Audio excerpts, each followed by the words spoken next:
할렐루야. 사랑하는 갈릴리 성도 여러분, 참 반갑습니다. 저는 별이 쏟아지는 갈릴리 교회 김진 목사입니다.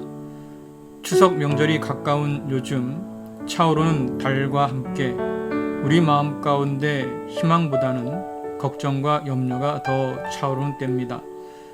그래도 사랑하는 갈릴리 가족 여러분들 마음 가운데는 하나님으로 인한 소망과 기쁨이 가득 차오를 수 있기를 간절히 바랍니다.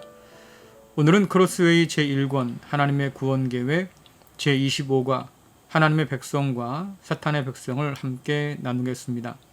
지난 24과에서 우리는 성찬을 통해 배우는 주님의 희생적인 사랑과 또 섬김을 살펴보았습니다. 이제 25과에서는 그 사랑과 섬김을 통해서 하나된 교회 공동체가 무엇인지를 살펴보려고 합니다. 25과는 총 8장의 그림으로 구성되어 있습니다. 이 그림들은 성경이 말하는 교회 공동체가 과연 무엇을 의미하는지 우리에게 보여줄 것입니다. 그림이 많은 관계로 25과는 두 파트나 세 파트로 나누어서 살펴보고자 합니다. 먼저 첫 번째 그림은 부활하여서 승천하신 주님께서 오늘 어떻게 하나님 나라 사역을 계속 이어가시는가를 보여줍니다. 그림 속 왕관을 쓰신 주님은 하늘 보좌 우편에 계시며 만물의 주관자요 교회의 머리로 계신 분이시지요.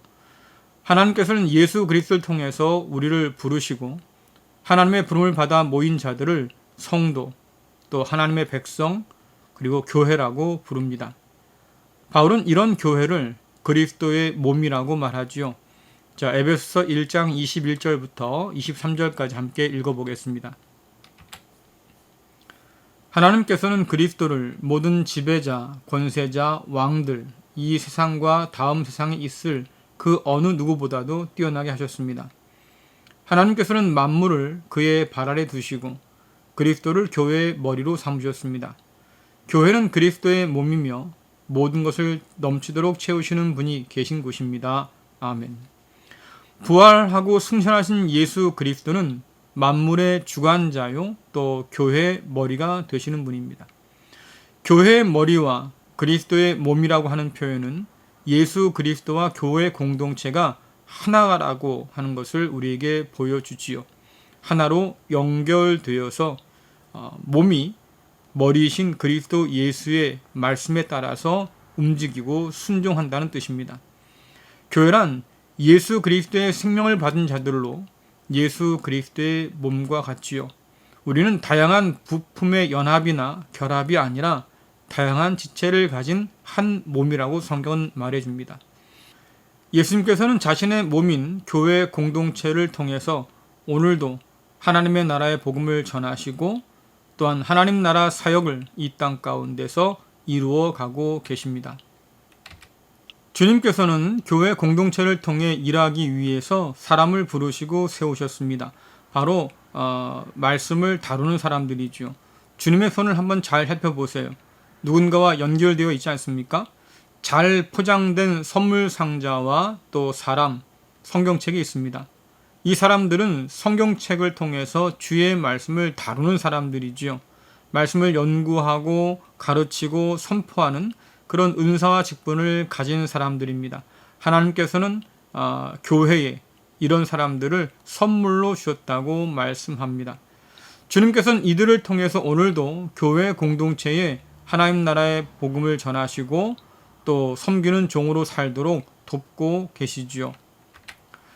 주님께서 세우신 말씀의 은사와 직분을 가진 사람들은 교회 공동체를 주님 말씀으로 바르게 가르치고 양육해야 할 책임이 있습니다. 말씀을 통해서 주님께서 가르쳐 주신 또 지키게 하신 모든 것을 전달함으로써 주님을 본받도록 돕는 사람들이지요. 자, 에베소 4장 11절부터 12절을 함께 읽겠습니다. 바로 그분 예수 그리스도께서 각 사람들에게 서로 다른 선물을 나누어 주셨습니다. 어떤 사람들은 사도로, 어떤 사람은 예언자로, 어떤 사람은 나가서 복음을 전하는 자로, 또 어떤 사람은 말씀을 가르치고 성도를 돌보는 자로 삼으셨습니다. 우리에게 이 모든 선물을 주신 것은 하나님의 백성들을 섬기도록 준비시키기 위한 것입니다. 서로 섬김으로 그리스도의 몸인 교회를 더욱 강하게 세우기 위한 것입니다. 아멘. 그리스도의 몸인 교회 공동체를 세우기 위해서 주님께서는 여러 은사와 직분을 선물로 주셨다고 말합니다. 특별히 말씀을 선포하고 가르치는 자들을 세우셨지요. 사도, 예언자, 복음을 전하는 자, 또 말씀을 가르치고 성도를 돌보는 자, 곧 목사와 교사 혹은 목사인 교사를 허락해 주셨습니다. 모든 말씀을 전하고 가르치는 일과 직접 연결된 그런 직분과 은사를 선물로 받은 거지요. 말씀을 가르치고 선포하는 은사와 직분이 곧 교회를 위한 선물이고, 더불어서 그 은사와 직분을 받아 세워진 사람들이 역시 교회를 위한 선물이라고 지금 바울은 말하고 있습니다. 12절은 이러한 은사와 직분을 주신 목적이 무엇인가를 우리에게 잘 보여주고 있습니다. 우리에게 이 모든 선물을 주신 것은 하나님의 백성들을 섬기도록 준비시키기 위한 것입니다. 서로 섬김으로 그리스도의 몸인 교회를 더욱 강하게 세우기 위한 것입니다. 아멘. 이 12절의 해석은 크게 둘로 나뉩니다. 일반적으로 말씀을 가르치고 전하는 은사와 직분은 세 가지의 목적을 가진다고 생각했지요.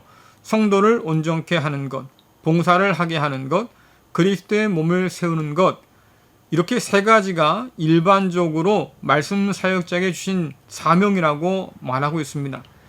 그러나 성도를 온전케 하는 것과 그리스도의 몸을 세우기 위해서 말씀으로 봉사해야 할 은사와 직분을 주셨다고 해석할 수도 있는 거죠. 이러한 해석들은 크게 두 가지를 우리에게 말해줍니다. 첫째, 교회 공동체는 말씀을 전하는 은사와 직분을 선물로 받아서 귀하게 여겨야 한다는 것입니다. 둘째는 말씀을 가르치고 전하는 은사와 직분을 받은 사람들은 자신을 말씀으로 섬기는 봉사자라고 인식해야 한다는 것이지요. 이들의 권위라고 하는 것은 자기 스스로에게 있는 것이 아닙니다. 은사와 직분을 맡겨주신 주님께 있는 것이고 주님께서 맡겨주신 그 말씀에 있는 거지요. 그러므로 설교자라든가 아니면 목회자를 통해서 말씀을 배우고 듣는 사람들은 그들의 얘기를 하나님의 말씀으로 받아들여야 합니다. 말씀의 권위 아래 순종하는 거지요. 또 그래야만 교회 안의 질서가 바로 설 수 있습니다.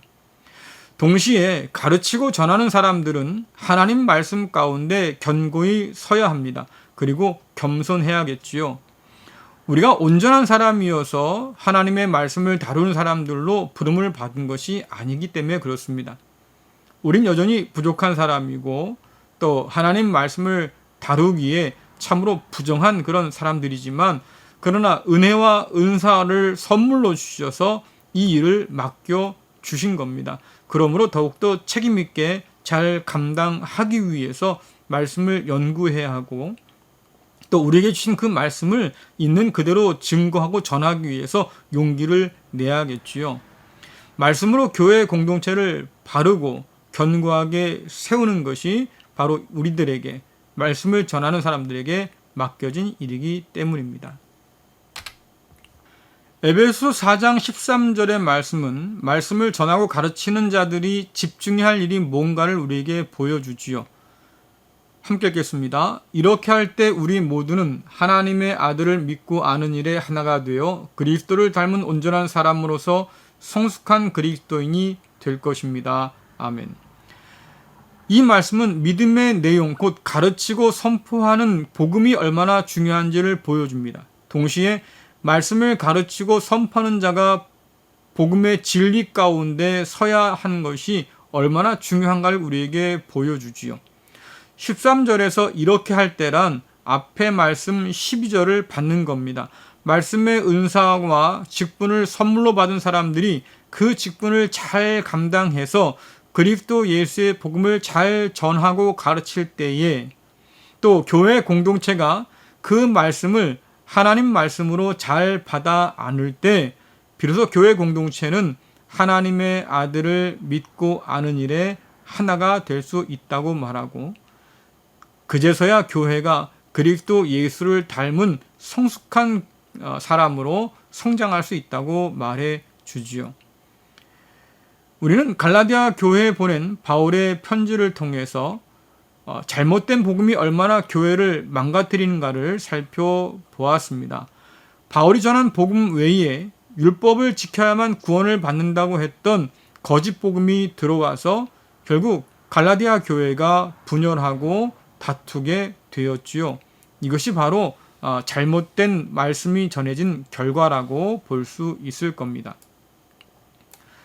초대교회는 언제나 이러한 이단의 유혹과 싸워왔습니다. 그리고 바른 진리, 바른 복음을 지키기 위해서 애를 써왔지요. 바른 복음만이 바른 믿음으로 성도를 세우고 또 교회를 하나 되게 할 수 있습니다. 바른 믿음은 바른 말씀에서 나오지요. 또한 같은 믿음은 같은 복음에서 나오는 겁니다. 바른 말씀을 통해서 교회 공동체는 그리스도를 닮은 온전한 사람으로 성숙하게 자라갈 수 있습니다. 그만큼 말씀을 가르치고 전해야 할 사람들이 바른 복음을 배우고 가르치는 일이 중요하다는 것을 우리에게 보여줍니다. 성경은 하나님이 주신 은혜와 그 은혜를 받은 사람이 감당해야 할 삶이 무엇인가를 기록한 책이죠. 크로스웨이는 이를 상징적인 두 단어로 우리에게 표현해 줍니다. 왜냐하면 그러므로 라는 단어들이죠. 왜냐하면은 하나님께 받은 은혜가 무엇인지를 보여줍니다. 또 그러므로는 은혜 받은 자에게 요구되는 행동이 무엇인가를 보여주지요. 우리는 구원의 은혜와 부르심의 은사를 받았습니다. 그러므로 우리는 그 은사와 또 사명에 합당하게 살아야 할 책임이 있는 거지요. 왜냐하면이 그러므로로 나타나려면 말씀을 통한 성령의 역사가 반드시 있어야 하지요. 그 말씀을 전하는 은사와 직분이 바로 말씀을 다루는 자들에게 주어진 겁니다. 교회는 헬라어로 에클레시아라고 합니다. 이는 교회 때문에 새롭게 만들어낸 말이 아니고요. 이미 로마 사회에서 익숙하게 사용되던 단어를 교회가 자신에게 적용시킨 단어지요. 에클레시아는 민회를 뜻하는 자치기관입니다. 요즘으로 말하자고 하면 시의회와 같은 지역 자치기관이지요. 이 두 번째 그림은 로마 시대의 에클레시아가 어떤 뜻인지 우리에게 보여줍니다. 먼저 기억할 것은 에클레시아라고 하는 것은 우선 사람들이 모인 모임이라고 하는 뜻입니다. 그림에서 보는 것처럼 화살표가 양 끝으로 되어 있지요. 안으로 모이고 밖으로 흩어지는 것을 보여줍니다. 사람들은 각자의 생업에 종사하다가 필요한 일이 있을 때 에클레시아로 모여서 결정을 합니다. 그들이 모여서 의논하고 결정하는 일은 그림에서 보는 것처럼 관리를 임명한다거나 전쟁의 문제를 다룬다거나 혹은 시의 재정 문제나 신전과 같은 공공건물의 신축과 유지 보수에 관한 문제였습니다. 이러한 문제들은 공공의 문제였죠. 그래서 에클레시아로 모여서 이들이 결정한 후에 흩어져서 결정한 대로 실행을 합니다. 이러한 에클레시아가 교회 공동체에 차용되었다고 하는 것은 교회가 많은 사람들이 오해하듯이 예배를 위한 특정 건물이나 장소가 아니라 사람들의 모임이라는 것을 우리에게 보여주지요. 에클레시아는 바로 공동체를 상징합니다. 세 번째 그림은 왜 교회가 에클레시아로 불렸는지를 우리에게 보여주고 있습니다. 그림 한가운데 하나님께서 계시지요.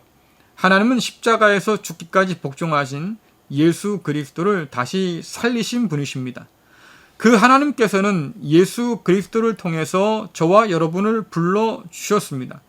교회는 하나님께서 예수 그리스도를 통해서 불러 모으신 그런 공동체지요.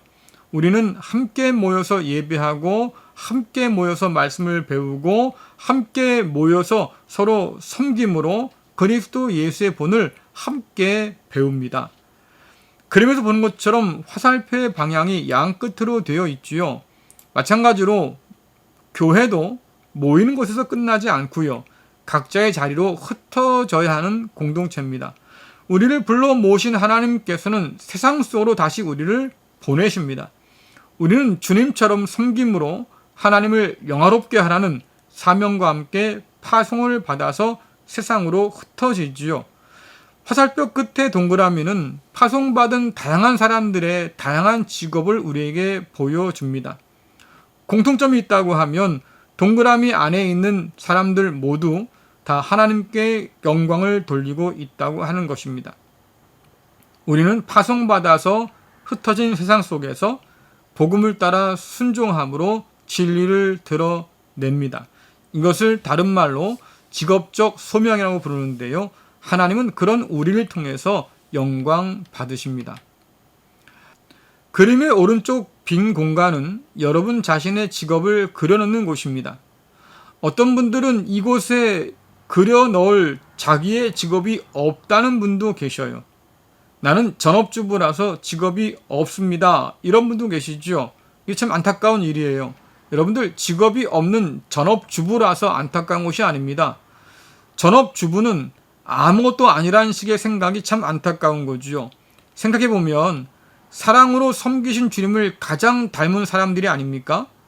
그런데도 이것이 사명으로 여겨지지 못하거나 혹은 여겨지지 않는 것은 주님 생각이 아니라 세상 생각을 따르기 때문이에요. 여러분들 전업주부라고 해도 그 일을 통해서 가족을 섬기고 하나님께 영광 돌릴 수 있습니다. 나는 무엇으로 지금 하나님께 영광을 돌리고 있습니까? 요즘 같은 상황에서 무직인 사람도 있을 거예요. 스스로를 백수라고 부르겠지요. 또 많은 주변 사람들이 백수라고 부를 때마다 속상할 겁니다. 하지만 여러분 한번 생각해 보십시오. 직업을 구하고 있잖아요. 그러니까 취업 준비생인 거죠.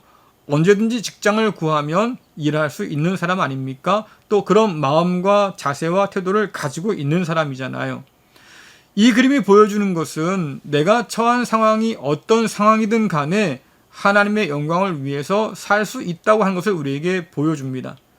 소위 세상에서 잘 나가고 성공해야만 하나님이 기뻐하시고 영광 받으신다고 하는 것, 여러분 그것은 세상이 주는 거짓말이에요.